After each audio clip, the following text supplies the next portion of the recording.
The company was incorporated in 2013 by our founders. The main idea at the time was to say that data scientists are a very specific profile that is hard to recruit, hard to discover, and hard to recruit for two reasons. First, because there's a major lack of skill in the market. And the second reason is that they often don't stay because they are kind of rare. It's easy to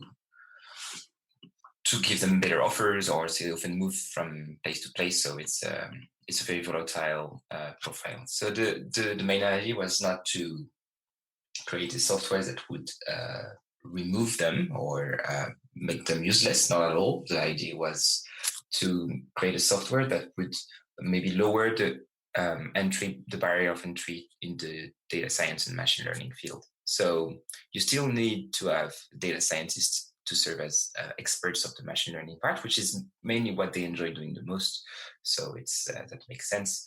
But you can have your whole analyst team carry some admittedly simpler machine learning tasks, but that they couldn't do without the tool. So the idea is to integrate to enable teams to collaborate on data projects, and adding the new predictive tools of machine learning to their historic workflow, which could be mainly probably SQL queries and analysis and statistics, but adding the predictive power to their analysis is a major improvement for companies. So it's mainly about collaborating and enabling various skills to work on those complex projects. Okay. And how much of the product is using open source components that you've kind of assembled in an inventive way versus some custom code? So the main things that are open source in the studio are related to machine learning and coding. Uh-huh. So you probably have, since apparently you've used the tool, you probably know that already, but we have some visual recipes that are mainly graphical interface ways of specifying what would be a SQL query otherwise. Mm-hmm. So that would mean joining and window and grouping, those kind of queries. So that's custom code. It's just enabling a graphical version of what you would do in SQL. There's one specific recipe, which is prepare recipe, which enables fast data cleaning and preparation. So that's very specific. And then in terms of code, it's a bit more about open source because so executing code recipes, this is rather simple. It's just run the recipe, but to develop it, we offer the Jupyter notebook environment. Mm-hmm. So that's an open source project that coders really enjoy, especially people that code in Python. It's available for different languages, and we also have notebooks which are proprietary but custom code, but it's for SQL, for example. We have just an environment that lets you tinker with little bits of data, and so that it's faster when you develop your query. So Jupyter as the first item of open source. The second major item would be for machine learning. In machine learning, we have several engines. The first one that sees shipped with the product, so it's always available. Mm-hmm. It's scikit-learn, so it's an open source machine learning library coded in Python.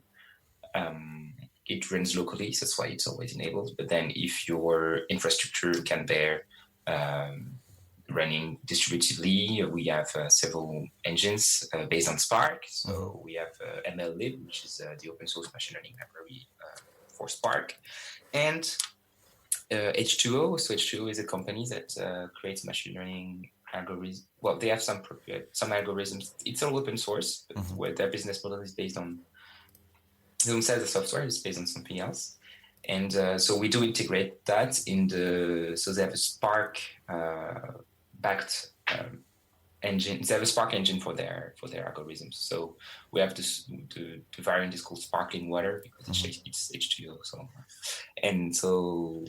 that's another open source project. And lastly, the last machine learning engine I think is closed source because it's Yep.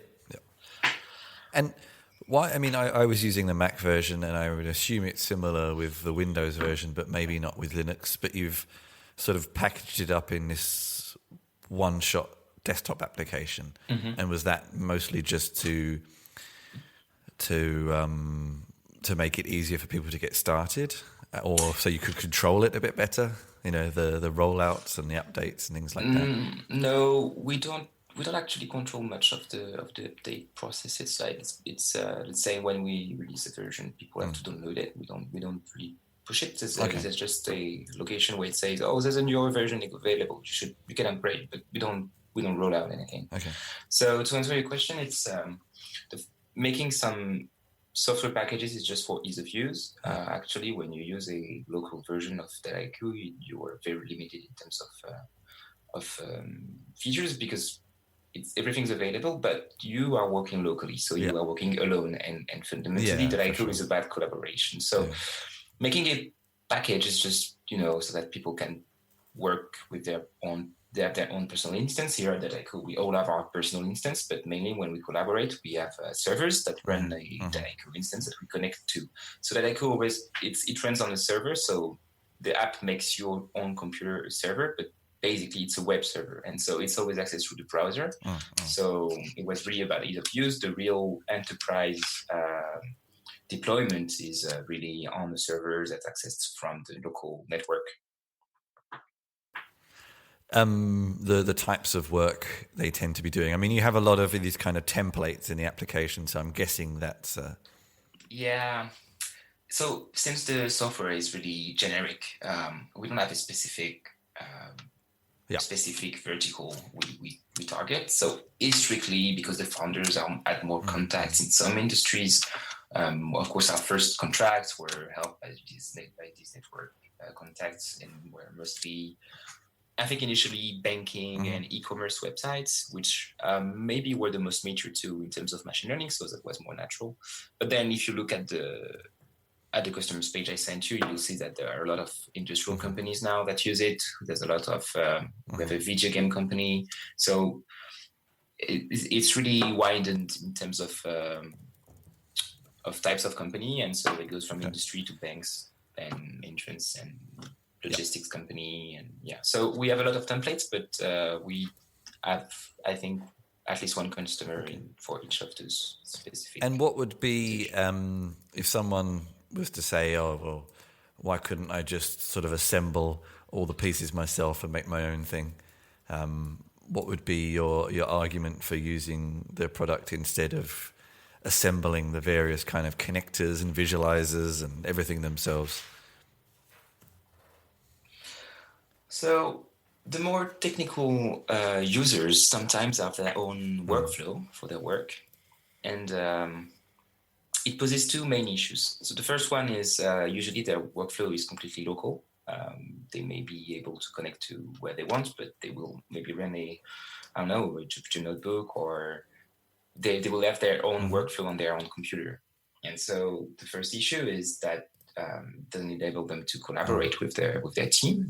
So they maybe they're very efficient, but they don't really share the load. And sometimes you need some people that are really subject matter experts to help with the preparation. And then, well, maybe you're a data scientist and you can handle the machine learning part, but then how are you going to make some reports that are really useful for everyone, etc. And the second major problem is for the company, because if everything is siloed in the personal computer of your employees, it's actually hard to coordinate teams, and it's about communication too. Like if you work on something in Dataiku, you can just comment or tag someone and say, well, I've finished what I was meant to work on. Maybe you can take over and do the machine learning part, or just kind of interactions that will help the team go faster on their projects. The other, and this is purely a technical answer, but someone that is very technical will say, well, no, I can handle that. But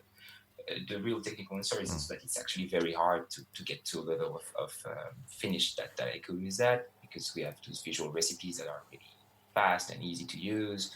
The machine learning is also visual. So, I mean, it's about getting the whole team on speed at the same level of skill, and it's really easy. It's the ease of use of Dataiku that's really And good.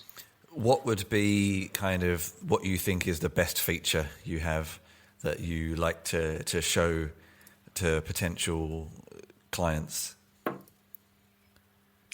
Okay. That's a very difficult question. It really depends on what the client wants to do. I guess the killer feature, we don't have a killer feature, but something that's really at the heart of the business problems our customers see since it's been a few years, but many people have switched to they now have data problems, so they have switched to big data infrastructures. They have Hadoop clusters, and many companies, because it's hard to find skilled people to exploit this data, those clusters stay accumulating data, and the analytics are only run on very small samples. And what Dataiku will let you do is actually make use of this cluster, because it removes the barrier that it's so hard to get on to extract the data from the cluster, work with live data, work with data that's updated every day. You can do that in Dataiku. You can create scenarios and then push that to production so that it runs on the production databases in a safe environment. And that's a real game changer in terms of analytics, because you do the analysis on big data and not on extracts. So that's one of the big things. Then that can really depend on people. And finally, what's on the roadmap? What's the next kind of features announcements? So our next version will it's going to be released pretty soon, actually. So within a few weeks, few months. I don't have a precise date, sorry, but and one of the big things is about reporting. So and visualizations. We can mention that. So we are integrating more kind of visualization libraries. So we have we will make R Shiny available. So our people that code in hard really love R Shiny for visualizations because it's very powerful.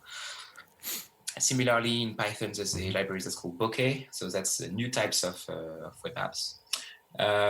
We are releasing several new visual recipes for other types of data manipulations. We have a pivot recipe, we have a sort recipe, and several others. What else? There are improvements. Yeah, so the machine learning part will be overhauled. So it's different. One of the major features is model competition. So you will have a live feedback on where your training is at. And then another big feature is ensembling models. So you can create ensembles based on the models you've trained. Can we see maybe one more important thing? Yes, this is very technical.